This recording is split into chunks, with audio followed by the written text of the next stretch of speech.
I feel like I'm kicked out of my own well over country. 7,000 have survived. Actual number the of journey people by coming boat. here is so small. This fear of invasion find it useful to exploit.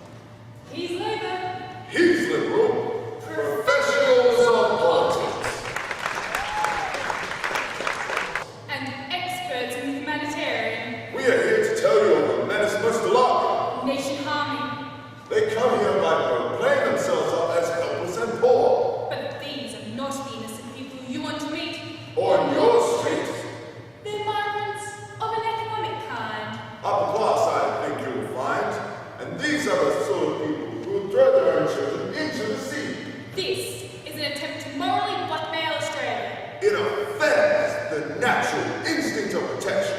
But now, for your entertainment, We have one here. a child murder, blackmail, a threat to our society.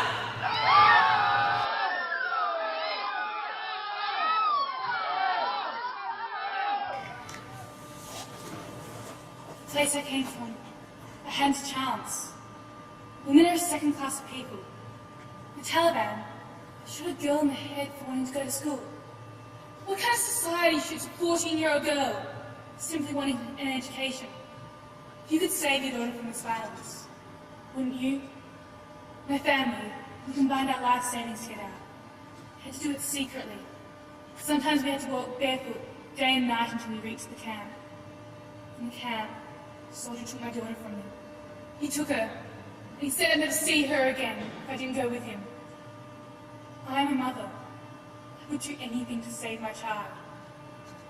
The rickety plank that they called a boat was surely hell. There were stories. Boats that had sunk before reaching shore. Families broken against the rugged land. I held my daughter to my bosom. I prayed. I prayed for life. I thought my daughter would be safe here. I thought my daughter would be educated here. She's walked away. Out of sight. And out of mind.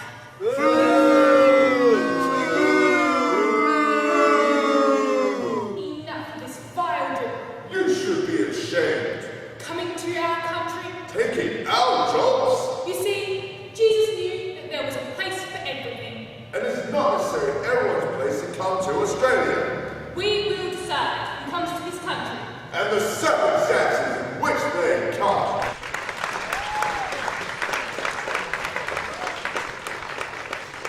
To support Australia's multicultural society, our migration policy will remain non-discriminatory.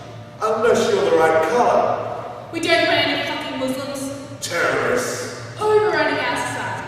First because There's a direct link between the security of our borders and the safety of our streets. Secondly, because it's a very un-Christian thing to do. coming in the back door rather than the front door. Here's another filthy cheater, straight from the sea.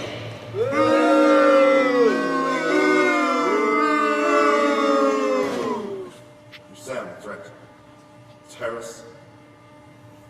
You say I'm a drain on the economy, unskilled. The war took everything from me, but it didn't take my skill. The regime, it destroyed my family. The women were raped. The men shot on the streets. You'd always be thinking, who's next? They wanted to know where my son was. The rebels, they threatened to kill me if I didn't tell. Thought it would be safer for my family if I left. In the refugee camp, I never could sleep.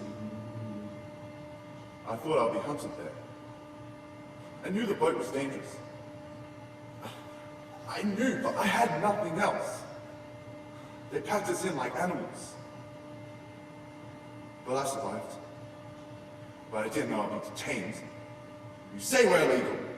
You say we jumped some sort of fucking queue. So imagine you live in a room, and that room is on fire. And you know the right exit is through that door, but the window is open. So you take that window to survive. Disgusting. If this continues, we'll be seeing 50,000 new illegal arrivals. 11 billion in budget words. Your taxpayers' money. We can offer you, the people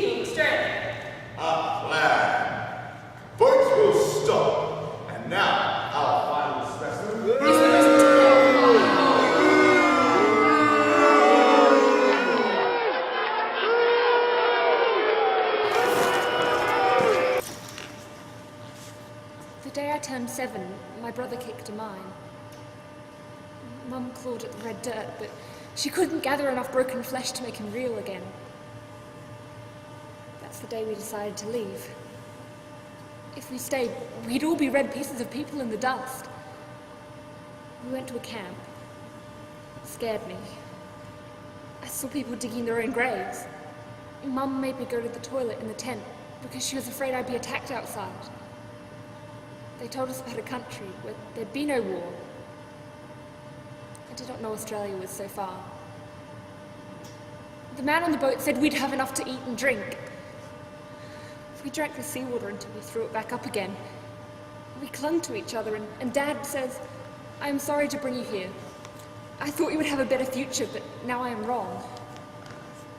The first thing we saw on the land were security guards with guns coming towards us. They put us in prison. Why are we in prison? It's because I'm bad, isn't it? Because only bad people go to prison. But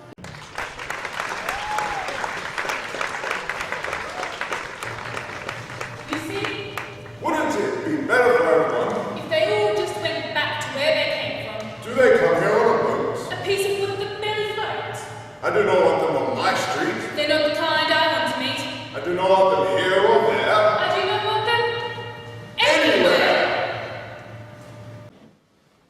Carol Churchill is an innovator of contemporary theatre renowned for her political commentary. Consequently, her style lends itself to commentating on the controversial asylum seeker debate in Australian politics. Throughout her development phase, we worked on a highly collaborative manner, as Churchill did with her production company, the Monsters Regiment. Through my research, I noticed that the media often presents highly biased reports regarding this topic, often playing to racial stereotypes. Our media montage presents this biased spin by combining media audio with images from the asylum seeker debate. By using images of detained refugees and sunk boats, we were able to contrast the racist quotes from the reports with the human face of this issue. We found that much of this fear-mongering is reflected in the attitudes of our key politicians. And in the recent election campaign, both Budd and Abbott put significant focus into this issue.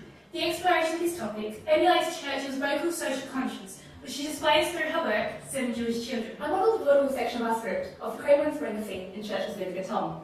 The overlapping nature of the scene allowed the similarity between the two parties to come through. I could therefore comment on the lack of empathy in each party. In keeping with vaudeville conventions, we use exaggerated hand gestures to help our viewers parallel the vaudevillian comedians and the politicians. First-hand accounts are integral to Churchill's work. Whilst Vinegar Tom directly quotes from Malleus Malficarum, my vaudeville script comprised of many political quotes from both parties.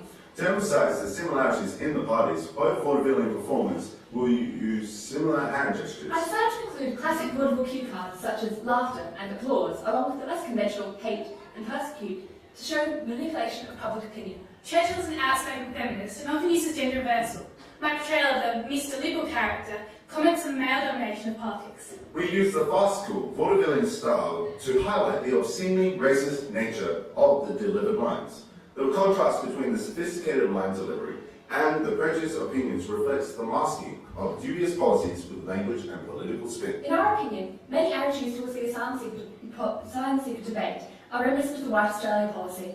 We communicated this through our Victorian/early Edwardian style of costume, with a blue tie for Mr. Liberal and a red tie for Mr. Labour. There is a disconnection between the issue's humanity and the removed opinions of the major political parties. Both vaudeville actors also played refugees to highlight this hypocrisy. This is similar to how Churchill, in her original production of Vinegar Tom, with the Monsters Regiment, had the actors who played Joanne and Ellen both play Kramer and Springer. When writing the refugee monologues, I looked closely at part 2 of Mad Forest.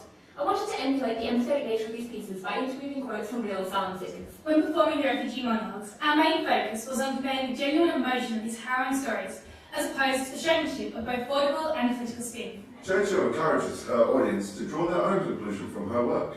We aim to emulate this effect by contrasting the obscenely biased vaudeville scripts with the emotional monologues. Using the techniques pioneered by Carol Churchill, we have aimed to develop a comprehensive exploration of the asylum seeker debate in Australia and the attitudes of our major politicians.